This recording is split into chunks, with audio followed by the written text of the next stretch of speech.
دو بەڕێز سریان ڕۆژهەڵاتی لێکۆڵەر لە ناوەندی لێکۆڵینەوەی ڕوودا و لەگەڵمانای کاک زیران بەخێر بێ ئەوەی کە لە کەرکووک زەرا ئەمڕۆ تا چەند پێشبینی کراوە لە حقیقەتە دەستپێکردنی شەڕێک لەلایەن حکوومەتی مرکزی عێراق بە ڕێگای حەشدی شەعبی و هاوکاری سوپای پاسدارانی ئێرانی و بەڕواڵەت بە ناوی سوپای عێراق و پۆلیسی فیدراالیەوە شتێکی چاوەڕوان کرا بوو. ئەمە هەم ئەسبابی ناوخۆیی عێراقی هەیە و هەم ئەسبابی ناوچەیشی هەیە.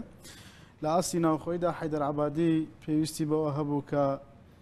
بۆ بنیاتنانەوەی عێراقی دوای داعش لە حقیقەتە پێویستی بە هەم سەرچاوەیەکی ئابووری بەهێز هەیە کە ئەمە بەشێکی زۆری لە نەوتی کەرکووکەوە دابین نەکرێت و هەم وەکو پێویستی بە سەپاندنی ئەو شتەی کە خۆی پێڵێت دەسەڵاتی دەوڵەت لە ناوچەکانی دەرەوەی هەرێمی کوردستاندا هەیە. وەک چۆن کەرکووک دەواازەیەکە بۆ سربەخۆی هەرێمی کوردستان سربەخۆی هەرێمی کوردستان بە کەرکووکا تێپەڕێ بە هەمان شێوە بنیاتنانەوەی عێراقیش بە کەرکووکا تێپەڕێ.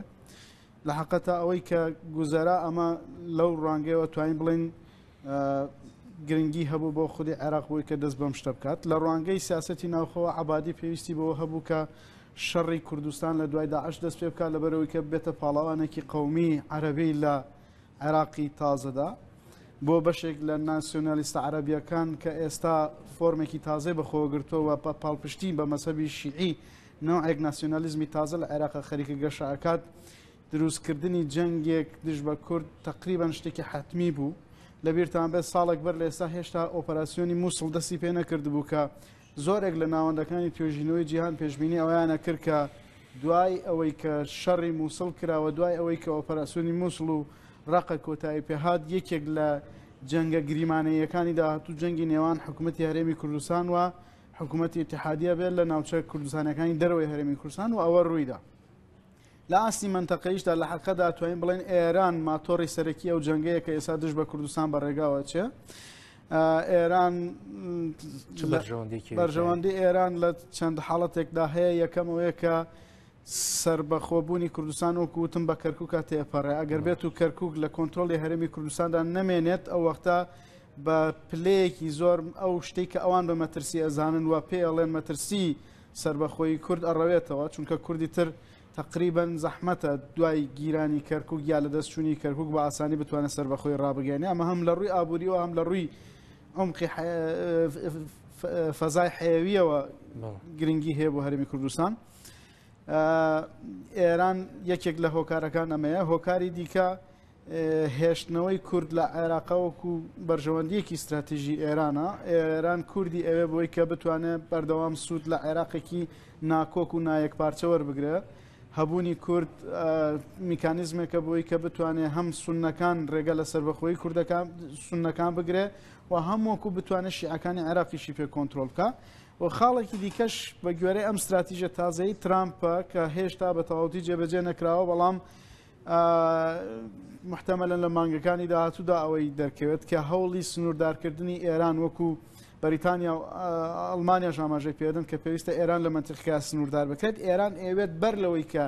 هەر جۆرە هەنگاوێکی عملی بۆ سنووردارکردنی ئێران لە منتیقەکە بگرێتە دەست سەنگەرەکانی خۆی قایم کات. یەکێک لەو سنگەرانش کە ئێران سەیرێگات هەرێمی کوردستانە کە بێگومان بەشی باشووری ڕۆژهەڵاتی هەرێمی کوردستان بە سنگەرێکی گرنگ بۆ خۆی زانێەوە هەوڵ ئەدا چی لە ڕێگەی بەکارهێنانی زەخت و گوشاری سەربازی و چی لە ڕێگەی لەتکردنی سیاسەتی ناوخۆی هەرێمی کوردستان و دروستکردنی نیفاق لە بینی هێزە کوردیەکانە ئەوێت مۆدلێکی هاوشێوەی باشووری لوبناان لە هەرێمی کوردستانە بۆ خۆی دروست کاوە چۆن لە لوبناانە بەشێکی لوبنانی بۆ خۆی دابڕێەوە وەکو باشووری لوبناان ئێوە تقریبا مۆدلێکی هاوشێوەی ئەوە لە ئێستای هەرێمی کوردستانیشە پێڕەوکات و ئەمەی کە ئێستا ئەیبینین بەرەبەرە جێگیرکردنی ئەو استراتیژەیەکەوە ئێران کاری بۆوە. کاک زیران مەترسی لەسەر ناوچە کوردستانەکانی دەرەوەی دارایی هەرێمی کوردستانی ژەجگە لە کەرکووک و دەوروبەری گومان مەترسی هەیە. حەیدەر عەبادی زۆر باشە زانێت کە هاوپەیمانی نێوان ئێران تورکیا هاوپەیمانیەکی لەرزۆکە و ئەو بارودۆخە سیاسی نێودەوڵەتێکەوە هەیە بەم جۆرە بەردەوام نابێت لە مانگەکانی داهاتوە بە احتیمالی زۆر گۆڕانی بەسەردایەت چونکە هاوپەیمانێکی سێقۆڵی لە نێوان ئێران و تورکیا و عێراق و سووریا ئەتوانێت نەک تەنها بەرژەوەندی کورد وەکو ئەکتەرێکی مەحەلی بخاتە مەترسیەوە توانێت بەرژەوەندی دەوڵەتە ئیقلیمیەکانی دیکەش هاوشێوەی عەرەبستان سعودیا هاوشێوەی ئیسرائیل حتا بەرژەوەندی ئەمریکاش کە ئەمڕۆ بە زۆرێک لە جۆرەکان پاڵپشتی بۆ ئۆپەراسیۆنی سوپای عێراقی بۆ سەر کەرکووک نیشانداوە بەرژەوەندی ئەوانیش لە ماوەی درێژخایاندا ئاخاتە مەترسی بۆیە پێم وایە کە تەکبیری ئەوە وەرەگرێت حەیدەر عەبادی بە پەلەپەل ئەوێت تا بەر لەوەی کە ئەم شتە بکرێت لە زۆرێک لەو ناوچانەی کەوا پێ ئەوترێت ناوچەی جێی ناکۆک یاخود ئێمە بە ناوچەی کوردستانی دەرەوەی هەرێمی کوردستان ناوزە دەکرێت لە هەرێمی کوردستانە ئەو شتێک کە خۆی پێڵە دەسەڵاتی ئیتیحادی لەوێ بیسەپێنێت بۆیە مەترسیەکە لە کەرکووک تەنها بە کەرکووک و سنووردار نییە بەڵکو ئەکرێ شنگال منتیقەکانی دیکەی سنووری هەرێمی ناوچە کوردستانەکانی دەرەوەی هەرێمی کوردستان بەتایبەتی لە بەرەی باکووریش و حتا لە بەرەی باشووریشەوە ئەوانە جێ مەترسی بن مەسەلان سعدیە ئەتوانێت جێ مەترسی بێت شنگال ئەتوانێت جێ مەترسی بێت بۆیە ئەبێ هێزی پێشمەرگەی کوردستان ئەوەی لە کەرکووک ڕوویدا ببێتە دەرسێک و ببێتە عیبرەتێک و پێویستە زوو بەپەلە فەرماندەی هێزی پێشمەرگەی کوردستان خۆی کۆبکاتەوە و لەو شپرزیە سیاسی و سەربازەیەکەوە هەیە قورتاری بێ بۆی کە بتوانێت بەرگە بگرێت چونکە ئەوەی کە لە ئەرزی واقع هێزە شتەکە یەکلاکاتەوە نەک تەنها هاوپەیمانیەکان و نەک تەنها ڕێکوتنە سیاسیەکان وەکو ئەوەی کە بینیمان زۆر نەتیجەی ئیزرائیل نییە بەڵکو لە ئەرزی واقع شتەکان یەکلا بێتەوە لە مەیدانە فاکتەر یەکلا چۆن ڕوانیە ڕاگەنراوەکەی کۆنسوڵخانەی ئەمریکا لە هەولێر سەبارەت بە ڕووداوەکانی کەرکووک لە حقیقەت تا ڕاگەیاندراوەکەی کۆنسوڵخانەی ئەمریکا لە هەولێر ڕێک پێچەوانەیە و سیاسەتەیەکەوە ترامپ ڕایگەیاندووە بۆ سنووردارکردنی ئێران تۆ لە کاتێکدا باس لەواکەی دووڕوویەکی زۆر گەورەی تێدا هەیە لە ڕووی ئەخلاقیەوە دەبڵ ستانداردێکی زۆر گەورەی تێدا هەیە لە کاتێکا کە تۆ ئەتەوێ باز لە سنووردارکردنی ئێران لە سووریاکەی بەڵام ئێران دێت لە گوێی تۆدا لە بناگوێی تۆدا دەسەگرێ بەسەر بیرە نەوتەکانی کەرکووکە هەتا ئەوەی کە حکوومەتی عێراقی و حەژی شعبی دەستی بەسەرا بگرێ بە جۆرێک لە جۆرەکان ئەمە دەست بەسەراگرتنی ئێران و من دروستکردنی مەدانێکی نفوزە بۆ ئێران تۆ لە کاتێکدا باس لەوە ئاکەی چۆن ئەمە تەوجیهەکە ئیدارەی ئەمریکا چۆن ئەمە تەوجیهەکات بۆ کۆمەلگای نێودەوڵەتی کە تۆ لە کاتێکدا باز لە سنووردارکردنی ئێرانەکەی لە هەمان کاتی شاڵەیە من ئاگداری ئەو جموجوڵەیم کە لە کەرکووکەی کاتوە بە جۆرێک لە جۆرەکان بە ڕزامەندی لەگەڵا ئاواسەکەی و غەیری ئەوەش پێشنیارێکی نادەستوری و ناقانونی فەرزەکەی بەسەر هەرێمی کوردستانە ئەویش مەسلەی ئیدارەی هاوبەشە ئیدارەی هاوبەش پێشنیارێکی ناقانونیە پێشنیارێکی نادەستوریە چونکە دەستوری عێراق و مادەی 58 یاسای ئینتیقالی عێراق کاتی خۆی کە برێمەر داینە زۆر بە ڕاشکایی باس لەوە ئەکا کە پێویستە لە ڕێگەی ریفراندۆم و لە ڕێگەی ڕاپرسی و چارەنووسی و ناوچانەی یەکلا بکرێتەوە ئەگەر بهات و حکوومەتی عێراقی لە بەندی بێ مادەی 4 لە بڕگەی بێ مادەی 4 مادەی 58 کە مادەی سەوچلی دەسووری عێراق حکوومەتی ملزم کردەوە بە جێبەجێکردنی باز لەوە کە ئەگەر حکوومەت وەلایەنە سیاسەکانی عێراق نەیانتوانی ئیتفاق بکەن لەسەر چارەسەرکردنی ناوچە جێناکۆکەکان ئەو وەختە ئەبێنێتەوە یەکگرتوەکان تەداخل بەمە بکات بۆیە هەم ئەمریکا بەرپرسیارە لەسەر ئەم قەزیەیە و هەم وەکو نەتەوە یەکگرتوەکانیش بەرپرسیارێکی قانونیان ئێستا هەیە لەسەرەوەی لە کەرکووک بۆ ئەوەیە کە کورد ناچار بێ بن پێشنیازە ڕازی بن یەکگومان یەکێک لە هۆکارەکانی ئەوەیە کە وەکو چۆن عەبادیش باسی لەیەکاوە قونسوڵخانەی ئەمریکا ژەڵە پێویستە کورد و عێراق ڕێککەون لەسەر مۆزوعی ئیدارەی هاوبەش بەڵام ئیدارەی هاوبەش بە حەقەت پێشنیارێکی نادەستوری و ناقانونیە و ئەمە دیسان دووفاقیەتی سیاسەتی ئیدارەی واشنگتن بەرامبەر بە کورد هینەکات لە کاتێکدا وەکو قارەمان و ئازا باسی کوردەکە بۆ شەڕی دیژی تیرۆر کاتێک کە دێتە سەر مۆزوعی حەق و استحقاقی میلەتی کورد بە جۆرێکی تر ڕەفتارەکە ئەمە حەقانیەتی کوردی دەرخست کە بۆچی متمانەی بە ئەمریکا نەکرد کاتێک کە زۆر لەم ڕۆژانە باز لە نامەکەی تێلەرسە نەکرێت کە تۆ لە کاتێکدا باس لە مافە دەستوریەکانی گەلی کوردەکەی باز لە کاتێکا باز لە حەق و حقوقی میلەتی کوردەکەی بەڵام لە هەمان کاتیشتی کشتەدەی چارەسەرێکی نادەستوری و ناقانونی فەرزەکەی بەسەریا و لە کاتێکی دیکەشا کە لە نامەکەتا گوایە لە ڕەشنووی نامەکەدا باز لەوەکەی کە حتا لەسەر سربەخۆیشمە ئەگەر تۆ جددی بیت و ڕازبی لەسەرەوەی کە حەقی سربەخۆی کورد بێت ئایا گەلی کورد حەقی ئەوەی هەیە کە تۆ بەم جۆرە سزای بدەی بەو جۆرە ڕەفتاری لەگەڵا بکەی کە ئاگاداری جموجۆڵی سوپای عێراقی بی و بە جۆرێک لە جۆرەگان پاڵپشتی جموجۆڵی سوپای عێراقی بکەی بۆ گرتنەوەی کەرکووک و ناوچە جێناکۆکیەکان لە کاتێکا کە دەستوری عێراقی زۆر بەڕوونی منعی بەکارهێنانی هێزی سەربازیەکە بۆ چارەسەرکردنی کێشە سیاسیەکە. ئەنجومەنی ئاسایشی نەتەوەی تورکیا ئێستا لە کۆبوونەوەیدا لەسەر ئەو ڕەوشەی کەرکووک بەڵام تا ئێستا هیچ ڕاگەندراوێک شتێک بڵاو نەکراوەتەوە ئێستا کۆبوونەوەکە تەواو بە هاوکاران پێم دەڵێن چاوەڕێ کرێت چ بڕیارێک بدا لەسەر کەرکووک و کارتەکانی گوشاری تورکیا چین من پێم وایە لە دوای ئەم وەزع تازەیە تورکیا تۆزە گەیشتووە قۆناغێک کە